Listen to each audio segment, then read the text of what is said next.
Welcome back to the Nova Emporium. We're going to start with chapter 27 today. Hopefully get through another couple. This is called The Truth. Daniel's worry was turning to cold panic. He had rushed back to the shop front to look for Sharp, but he wasn't there. He prayed that all of this was a misunderstanding, that Sharp simply wanted privacy to study each page in his quest to find Mr. Silver. But as Daniel paced anxiously around the dusty room, he grew more certain that Ellie had been right, that there was something off about Sharp. He began to move the pieces around in his mind, struggling to fit them together. Sharp had shown up only days after Silver's disappearance. There was a hungry look in his eyes every time he caught sight of the Book of Wonders. Daniel had fallen into a deep sleep after handing in the book and hadn't seen or heard from him since. Just like that, the puzzle clicked together. If the wrong person got hold of it, the Book of Wonders could be used to hurt the Emporium just as easily as help it. It couldn't be a coincidence, could it? Sharp had the book, and everything was crumbling so much faster. Somehow his presence was speeding things up, causing more damage. And there was one room where that damage could be fatal. Daniel ran and ran, his legs and lungs pleading for rest. He needed to know if he was right about Sharp, and he now knew beyond doubt that he had to get the Book of Wonders back. Without it, everything would be lost. Everything Mr. Silver had ever been created would be lost for good. But as he made his way deeper into the corridors, his mind clouded, and he became confused, losing all sense of direction. His connection with the shop was fading again. Not now, please. A twist and a turn, leaping down a staircase 3 steps at a time, and another, until one of the stairs crumbled beneath him, and he rolled the final few steps and landed with an awkward slap on the floor. Daniel's arm throbbed. He fought back the tears, clenching his fists. A flutter of wings, a flash of silver. Something clipped Daniel's arm and landed with a graceful hop beside him. The silver magpie twitched its head to one side, observed him for a few seconds, then it called out again, and almost immediately the second bird appeared, gliding in a circle over Daniel's head and corkscrewing down to land on his shoulder. It pecked at his ear. Daniel tried to wave it away. Beat it! I'm not in the mood. The pecking continued. The first bird, the one at Daniel's side, called out again and flew off down a dark corridor. Before he could blink, the bird was back, this time landing on his head and pecking at his skull as if trying to open a tough nut. Daniel let out a laugh. You could show me the way, he said, scrambling up. Come on, we need to get to the fountain. The birds were clearly agitated as they flew. Daniel found it difficult to keep up, and every so often they'd swoop down and nip him on the ear, or pull at his hair with sharp beaks. They led him to the great hall of staircases, down and down to a crumbling corridor where frost was gathering on the black stone. Daniel rubbed his hands together as he breathed winter morning air. A door was ajar, letting a blade of sunlight into the darkness. Daniel knew where he was, knew that he had visited this place before, when he was new to the Emporium. He paused at the entrance, reached out and traced the frost-covered golden letters. The Fountain. With a push, the door was fully open, and Daniel stood once again on the surface of a frozen pond, surrounded by woodland, hot breath rising from his mouth. Eventually, everything was as he remembered, the crisp air, the endless stretch of blue sky. And then he saw the broken mountain of stone that lay in the centre of the pond where the fountain should have been. The fountain. With a push, the door was fully open, and Daniel stood once again on the surface of a frozen pond surrounded by woodland, hot breath rising from his mouth. Everything was as he remembered, the crisp air, the endless stretch of blue sky. And then he saw the broken mountain of stone that lay in the centre of the pond where the fountain should have been. Sorry for repeating myself, I paused for a break and forgot where I was. Daniel hurried out across the pond, his feet crunching in the frost. He picked up a piece of what had once been the fountain and tossed it from hand to hand. There was no sign at all of the silvery liquid, the imagination that Mr. Silver had described as the lifeblood of the Emporium. Part of the outer bowl remained intact, though there were sharp fragments of rock jutting out here and there, one of them smeared with thin red liquid. Blood. A sorry sight, don't you think? Vindictus Sharp stood a few meters away on the opposite side of the fountain, his hands behind his back. He had not been there a moment ago. "Why have you come?" he said. "Didn't I ask for time to study the book alone?" "Things have changed," said Daniel. "I think I made a mistake." A pause. He took a long breath. "I'd like the Book of Wonders back, please." Sharp raised a silver eyebrow. "You'd like it back?" "Yes. It wasn't really mine to give away. You can still study it, but I'd like to be there when you do." A thin smile crossed Sharp's lips. "If it was not yours to give away," he said, "and it is certainly not yours to take back." Daniel stared into the cold blue eyes. An alarm bell was ringing in his head, telling him he had been right that Sharp was dangerous. He glanced again at the fountain, at the sharp point of stone smeared with blood. "Whose blood is that?" Sharp hesitated, then he brought his hands from behind his back. They were clutching the Book of Wonders, and they were covered in cuts and scrapes. Daniel took a half step back. He wanted to run, but he couldn't. This was his mess, his mistake. Right, sorry, I just got sidetracked with a second conversation. I think this is where we're at. "Whose blood is that?" Sharp hesitated. Then he brought his hands from behind his back. They were clutching the Book of Wonders. They were covered in cuts and scrapes. Daniel took a half step back. He wanted to run, but he couldn't. This was his mess, his mistake. Sharp flashed a smile like a knife. "You've caught me red-handed, as it were. To tell the truth, I am growing tired of the act. I have no intention of returning the book to you, Daniel. In fact, the only reason I allowed you to hold on to it for so long was that I thought you might lead me to Lucian." Daniel stared at the Book of Wonders in Sharp's big hands. "I don't get it. Wrecking the fountain. You're speeding things up, killing the Emporium. Why?" "Back when we were walking together," said Sharp, "you asked me what Lucian was running from. What could possibly frighten him enough that he spent his whole life looking over his shoulder, always ready to flee to the next town, the next city, the next window in time?" Sharp brushed a hand over his neat silver hair, ran his fingers over his moustache. "The answer, boy, is that Lucian Silver is still running from me." Daniel heard the words, but he could not make sense of them. "Why?" Sharp moistened his lips with his tongue. He lifted up the Book of Wonders. "The book," said Daniel.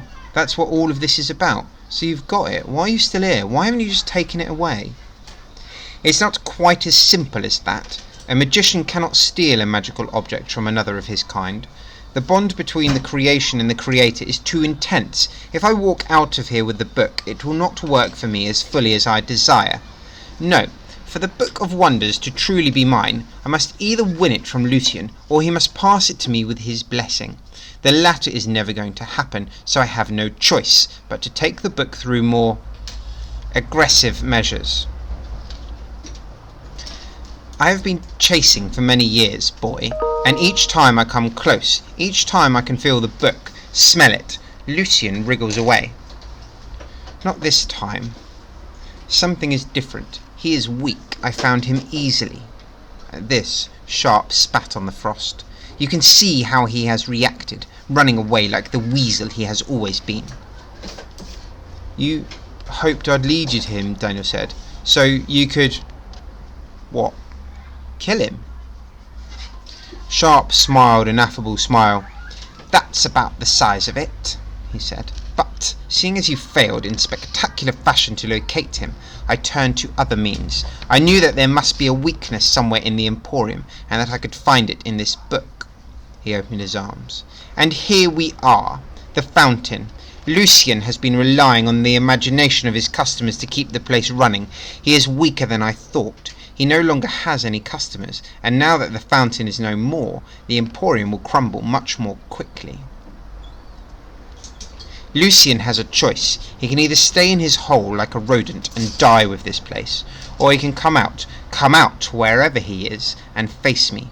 Either way, the Book of Wonders will be mine." He nodded to Daniel. You have talent, a connection with the book. That could be very useful. The end of the Emporium need not be the end of your journey. I could help you become great. Help me like you helped Mr. Silver, said Daniel. No thanks. I don't fancy a knife in the back. Sharp shrugged his wide shoulders and said, Lucian has nobody to blame but himself. His actions, his cowardice sealed his fate. The choice is yours. Stay here and wait for the Emporium to die. Go down with the ship, or learn from the best and open up a new world of possibilities. Daniel returned the cold stare, trying with all of his might to hide the fear coursing through him. The enormity of his mistake was hitting him hard. He had invited Sharp in. He had handed over the Book of Wonders. Every cell in his body was telling him to turn and run, but Daniel did not run away. He stepped forward. You think I could be great? He said. Sharp leaned his head a little to one side as if sizing him up. I think that together we could discover secrets about the book that even Lucian does not know. Daniel took another step forward, his heart thundering. His eyes flicked to the book, but only for half a second. Just a little closer. How can the book have secrets from Mr. Silver? Daniel asked. Magic has its mysteries, my boy, even for the best of us. From somewhere behind him, Daniel heard the call of a magpie. Sharp looked away for only a moment, but it was enough. Daniel snatched the book from his hands and spun away through the frost towards the doorway. He didn't dare look back as he ran.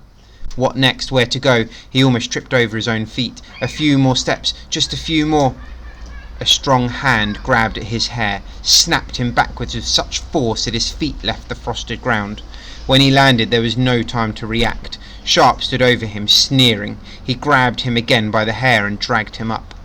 Then, a look of mad fury on his face, Sharp reared back and struck Daniel across the mouth. The world blurred at its edges. Daniel stumbled to his knees, blood pooling in his mouth. Sharp was stalking towards him like a big cat. He was enjoying himself. Daniel backed away, still on his knees. You'll never find him, he said, clutching the Book of Wonders to his chest. Nobody will find him if he doesn't want to be found. Sharp nodded. Then I'll wait, he said, until this place falls apart and takes him with it. But I will win. He raised his great hand again. Daniel cringed, waiting for the next blow to arrive, but before he could connect, the magpie swooped down upon Sharp, pecking at his eyes, crying out with chattering screeches.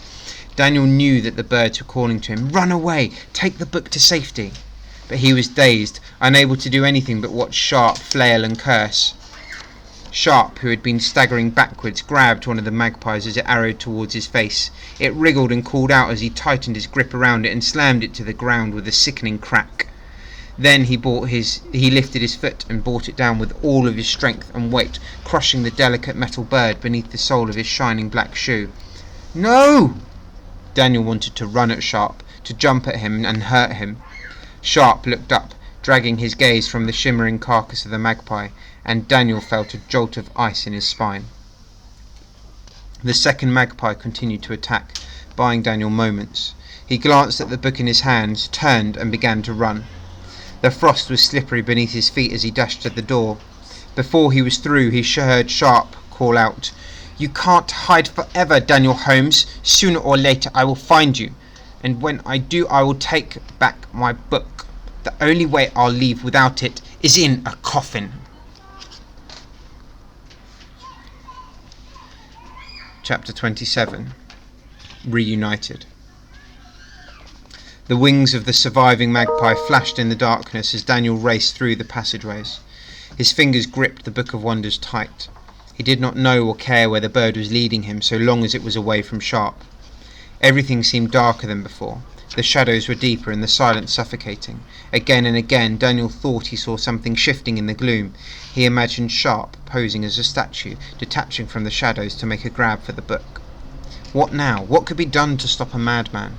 How much time was there to save the Emporium now that the fountain was gone? And what could he do about it alone? The sound of splashing from around the next corner stopped Daniel dead. Steep steps led to a flooded passageway. The water was waist deep. Shattered diamonds of light sparkled on the dark surface, cast from the lamps lining the walls, some of which were still lit. A lone figure was wading through the water towards him. "Ha! Ellie!" He felt such relief that he actually laughed out loud. He crashed down the stairs, slipping under the surface for a moment, taking in an unpleasant gulp of salty water which shot out of his nose as he coughed and spluttered. "Ellie, it's me!" Ellie, who had been staring into the water as she waded, looked up. Her eyes grew wide. "Daniel," she cried, "I've been looking all over for you since our search party got back. The place is in ruins. I've just come from the hospital. The staff are in a bad way. Caleb told me you'd rushed off." She'd paused and stared at Daniel's bloodied face. "What happened to you?" "There's so much to tell you," said Daniel. "I'm pretty sure your father is alive, and he's in the Emporium."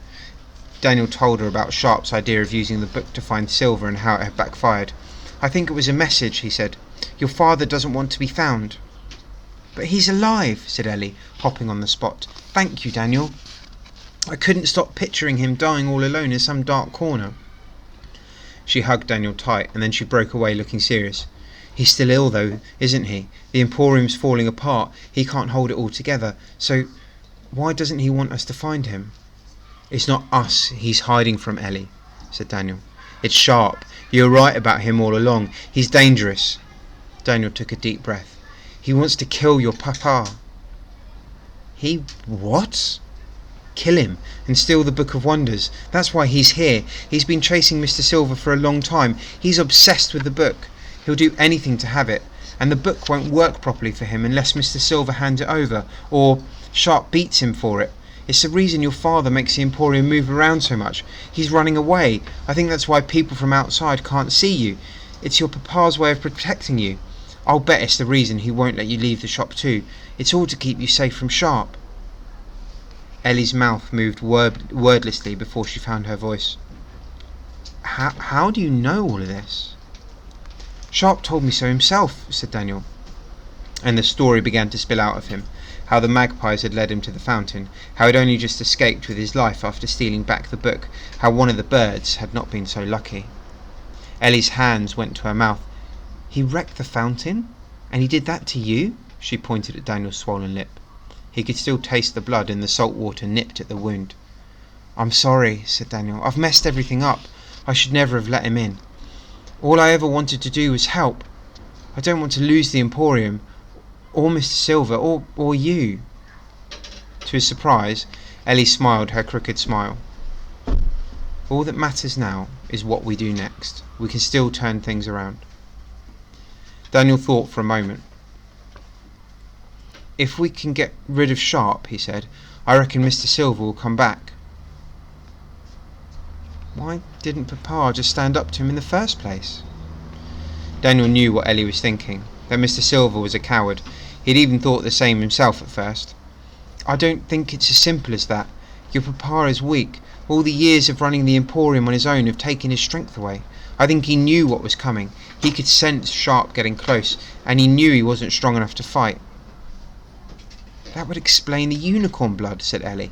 "It was desperation, a last attempt to get some of his strength back so he could get rid of Sharp." "I think so," said Daniel. "Only something went wrong." Ellie stroked the walls of the Emporium. "All these years I was sure he was keeping me in the shop so he wouldn't be lonely. I was always so angry at him." "He's protecting you. It's what they do, mums and dads." "So what do we do?" said Ellie. "How can we get rid of Sharp?" "Everyone's got a weak spot," said Daniel thoughtfully. "We've got to find Sharp's." "But how? It's not like we can go and have a chat with him, is it? Get his life story over a nice cup of tea and some Empire biscuits. He's dangerous." Life story. The words echoed in Daniel's ears. He stared at the book and began to flip through the pages, gathering speed as the idea properly formed. He heard Mr. Silver's voice far off on the horizon of his memory from his very first lesson. "I am a fan of stories, a collector, and there is no greater story than that of life. The Library of Souls holds on its many shelves the life story of everyone who has ever lived, everyone who will ever live." Daniel stopped flipping, and there it was, staring back at him from the page in all of its dark, impossible glory. He flashed Ellie a clever smile. "Who says we need to talk to Vindictus Sharp to find out about his past?" he said. "This is the Nowhere Emporium. Ellie, follow me."